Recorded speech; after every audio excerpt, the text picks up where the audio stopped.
Honey, I'm gonna run out and get a gallon of iced tea, alright? I'll be back in like 10 minutes. Alright, see ya. Oh, better grab my gun. Almost forgot. Can never be too safe, you know. It's getting to be an ugly world out there, and who knows what's gonna happen, you know? Gotta stay safe. Wouldn't want to be unprepared, you know? That's what I always say, be prepared. Don't get caught off guard. You know, don't want to not be able to defend myself. You know, that would be a real ugly situation. I think I got everything. Oh, forgot my hat. And hat gun. Alright, see ya, honey.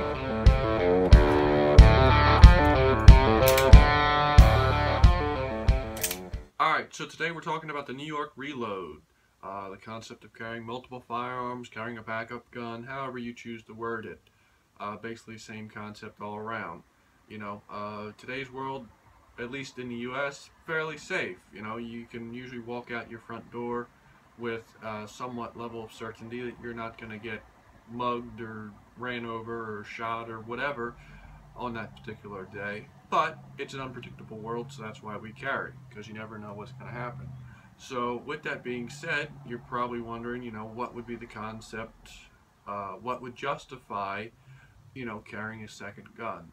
So I figured, you know, go over a few talking points and give my particular theories on carrying a backup gun. The first one, and the one that you hear most often, is, you know, if you're carrying a backup gun, you know, say you're out somewhere with someone who may not be carrying that day or for whatever reason doesn't have a gun on them, you know, if you run into a situation that justifies drawing your gun and, you know, having to go through all that, having a second gun that you might be able to hand off to another person to aid in your situation could be the difference between, you know, it being a really bad day or just a bad day. You know, you never know what's going to happen, so, you know, we'll run off of that.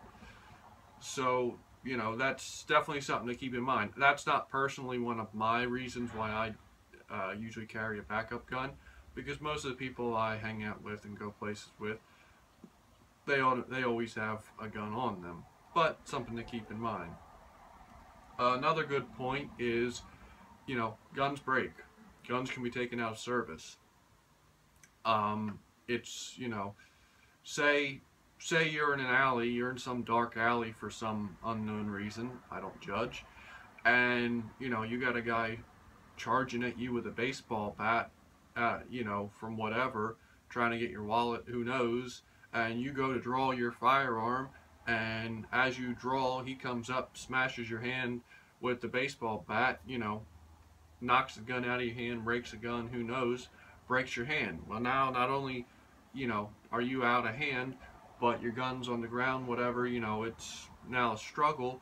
Having a second gun, and this is one of the things I advocate, is having it that at least one of your guns is ambidextrous, being able to be drawn from either hand.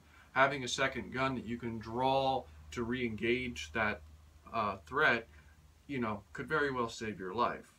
You know, and it does happen where, you know, there's been incidences of guns have gotten shot and taken out of service, you know, guns have jammed, broken, whatever.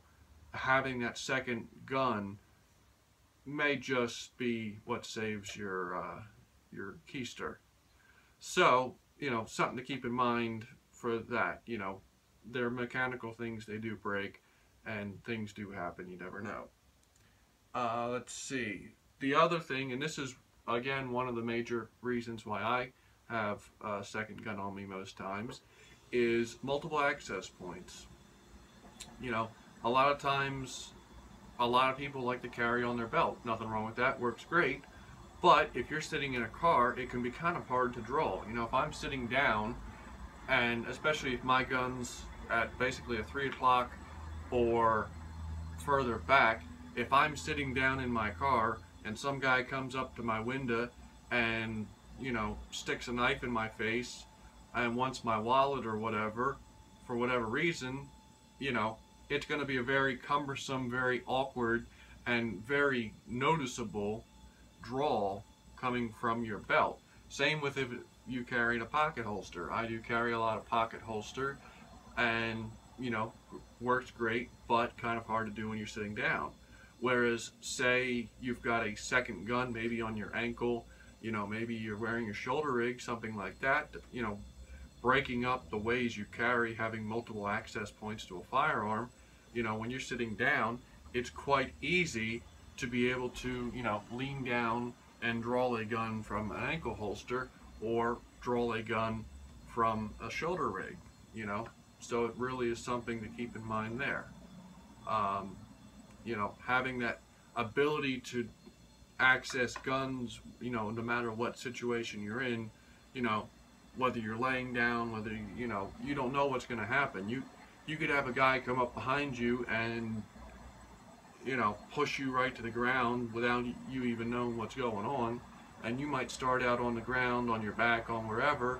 You know, you might have trouble getting the certain gun, or, as I said before, you know, if a part of your body gets injured, you might not be able to access that point. You know, if this arm's taken out of service, if I've got a gun here, it's going to be extremely hard to try and either reach around or do whatever to access it. So having multiple access points for your firearms, you know, something to keep in mind, and definitely helpful.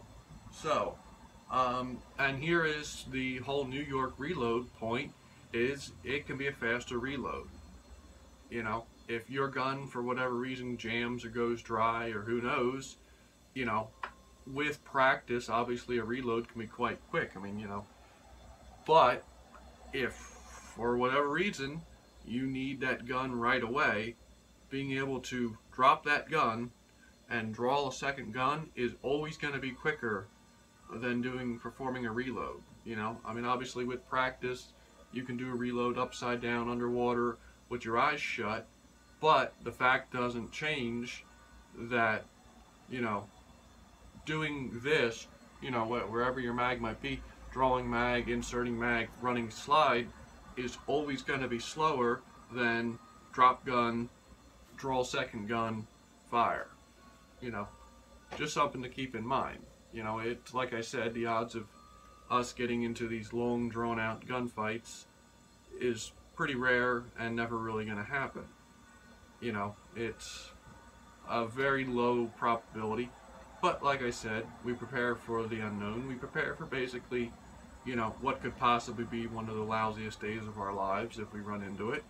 And, you know, that's why we do what we do. That's why we carry, because we want to keep our loved ones and ourselves safe. So that's why we carry. The one thing I hear when I talk about it is you get people to say, oh, it's too much, you know, it's too hard to carry multiple guns. Well, I'm here to show you, and I don't know how well you can see, I am in a t-shirt and shorts.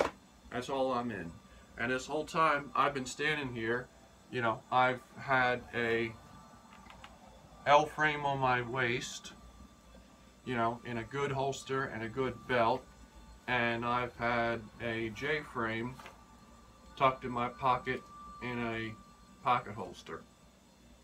So, and that's something I've always advocated, is if you use good equipment, you know, this is a good thick gun belt, a good holster, and, you know, everything is set up nice. If you use good equipment, you can accomplish it no problem. You know, I can walk around like this all day long, and it is hot out here, so, you know, this is pretty much all I'm going to wear all day long, and I can carry comfortably. So, you know, definitely, as long as you have decent equipment, carrying stuff like that, it's not that hard. If you have any questions, feel free to ask them, and I'm curious to hear, you know, if people have reasons why they do or don't carry a backup gun. You know, feel free to put them below. I'm curious to hear what people think on the concept. You know, it's always, you always get different views when you talk about that kind of thing. So have a good day.